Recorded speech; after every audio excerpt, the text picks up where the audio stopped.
What's up, everyone? My name is Huxley, and this is the iPhone 11 Pro Max review.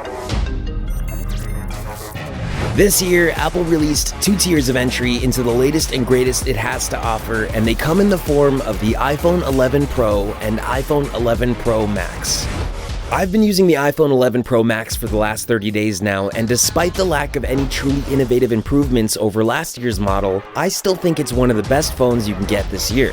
Sure, it's got some pretty amazing cameras, but I'm far more impressed with just how well Apple has mastered the overall user experience across all of its devices.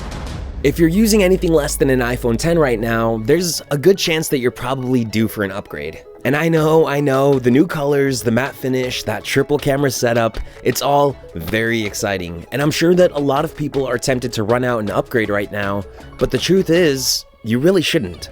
Now, obviously, from a pure design perspective, Apple didn't really do much to change the overall look of this year's new iPhone models. The form factor, all-glass design, and that gigantic notch that really has no place in 2019 have all returned for the third year in a row. But if you're buying an iPhone 11 Pro, you're not really buying it for its looks. You're buying it for access to Apple's ever-growing ecosystem, which has, at least over the past few years, really become the primary reason for owning an iOS device. I mean, there's no denying just how useful and reliable apps like iMessage and FaceTime really are, especially when the majority of your friends and family are probably already using them. But if you already have an iPhone, then there's a good chance that you already know that. From a technical perspective, the iPhone 11 Pro and iPhone 11 Pro Max definitely hold their own against other flagships currently on the market. And I know with only 4 GB of RAM, it might not seem like that on paper, but Apple's A13 Bionic chip really does make up for any lack of power on the memory side. Whether I was playing a game, editing some photos, or just browsing through posts on Reddit, I could definitely notice a significant boost in not just overall power and performance, but battery life as well. The iPhone 11 Pro comes packed with a 3200 mAh battery, and the Max comes with a nearly 4000 mAh battery.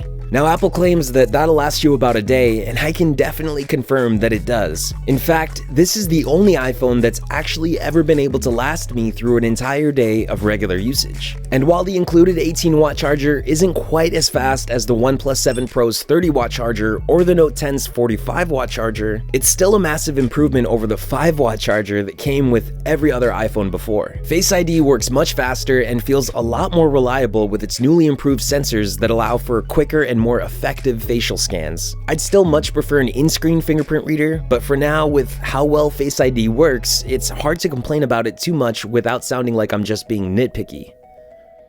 The cameras, however, are where the iPhone 11 Pro really starts to shine. The triple camera setup on the back allows you to capture some of the sharpest photos and videos ever to come from a smartphone. You can switch between each lens on the fly, even while you're in the middle of recording a video. Now, some photos I've taken with the iPhone 11 Pro really do look amazing, but it still doesn't replace the quality you get from using a DSLR camera that's around half the price. I mean, if you're serious about shooting video or taking photos, you're probably already using a DSLR camera or better. And while smartphone cameras are definitely getting much closer to matching the quality that a DSLR provides, I still don't think that they're quite there just yet. There's also no way to reverse power share, no room for expandable storage, and for whatever reason, Apple is still holding on for dear life to that lightning cable. So it really does make me question why Apple wanted to introduce this iPhone as their Pro model. And that's primarily why it's so hard for me to recommend most people going out and buying this phone. There just aren't enough reasons to call the iPhone 11 Pro a Pro phone